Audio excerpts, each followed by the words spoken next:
جس پر ہم 10 تاریخ تک ہمارے ٹائم سکیل پروموشن کے فائل پر عمل درآمد نہ ہونے کی صورت میں ہم وزیر اعلیٰ گلگت بلتستان کے گھر کے باہر، آفس کے باہر، سیکریٹریٹ کے باہر ہم دھرنا دیں گے، اور خالی دھرنا نہیں بلکہ کفن پوش دھرنا دیں گے۔ میں پچھلے 16 سالوں سے اس ادارے کے ساتھ منسلک ہوں۔ حالات نے، واقعات نے ہمیں آپ کے سامنے آنے اور بولنے کا موقع دیا ہے۔ میں حکومت گلگت بلتستان سے بالعموم اور وزیر اعلیٰ گلگت بلتستان سے بالخصوص کیبنٹ کے اجلاس میں 10 اکتوبر 2023 کو agenda point number 10 time scale promotion to the teachers of special education کے نام سے اپروڈ ہونے کے باوجود، جناب کے دستخط کے باوجود اب اس پہ عمل درآمد نہیں ہو رہا ہے، جس پر ہم 26 لوگوں کے لیے یہ فائل اپروڈ ہوا تھا، جس میں پورے ملک کی انالوجیز لگائی گئی تھی، اور تاحال وہ فائل، اس کے ثمرات ہم تک نہیں ملے، جس پر ہم اس مبارک مہینے میں آپ کے سامنے پیش ہو کر ہم گزارش کرتے ہیں وزیر اعلیٰ صاحب سے اور ہمارے وزراء سے، کیبنٹ میں ایک چیز کے منظور ہونے کے باوجود عمل درآمد نہ ہونا، یہ ایک سوالیہ نشان ہے۔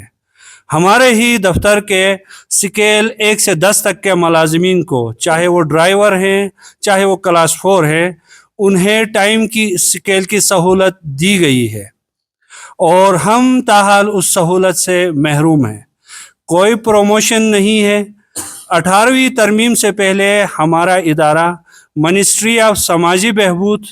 و خصوصی تعلیم وفاق کا ادارہ تھا، جس کو یہاں منتقل کیا گیا۔ کرنے کے بعد اس کی عمارت کے ساتھ، اس کے ملازمین کے ساتھ اور یہاں کے بچوں کے ساتھ جو سلوک ہوا، جس پر ہم برہمی کا اظہار کرتے ہیں، اور ہم 10 تاریخ تک اس مہینے کی ہم الٹیمیٹم دیتے ہیں، ریکویسٹ کرتے ہیں 10 تاریخ تک اگر ہمارے یہ جملہ مسائل، جن میں سروس رول کا نہیں ہونا، جس میں ٹائم سکیل پروموشن کا کیبنٹ سے منظور ہونے کے باوجود ثمرات نہیں ملنا، اسی طرح اپ گریڈیشن کی سہولت کا نہ ملنا، اس کے علاوہ وفاق میں ہمارے جو ساتھی ہمارے ساتھ بھرتی ہوئے تھے، انہیں ہیلتھ الاؤنس ایک بنیادی تنخواہ دی جا رہی ہے، کے پی کے میں ایک بنیادی تنخواہ دی جا رہی ہے، ہم ان تمام سہولیات سے محروم ہیں۔ سندھ میں ایک بیسک تنخواہ دی جاتی ہے، پنجاب میں دی جاتی ہے، ان تمام سے ہم محروم ہیں۔ آخر ہمارا گناہ کیا ہے؟ 18ویں ترمیم کا ڈیسیجن اس دور میں آصف علی زرداری صاحب اور یوسف رضا گیلانی صاحب کے دور میں ہوا تھا، اس کے ہم شکار ہو گئے، ہم یہاں پہ آ گئے، آنے کے بعد ہمارے ساتھ وہ ستیلا سلوک ہو رہا ہے جس کا ہم تذکرہ نہیں کر سکتے ہیں۔ بحیثیت ملازمین ہماری ذمہ داریوں کے ساتھ ہمارے حقوق بھی ہیں، اور ہمیں جو ایڈیشنل ذمہ داریاں دی جاتی ہیں ہم انہیں نبھا رہے ہیں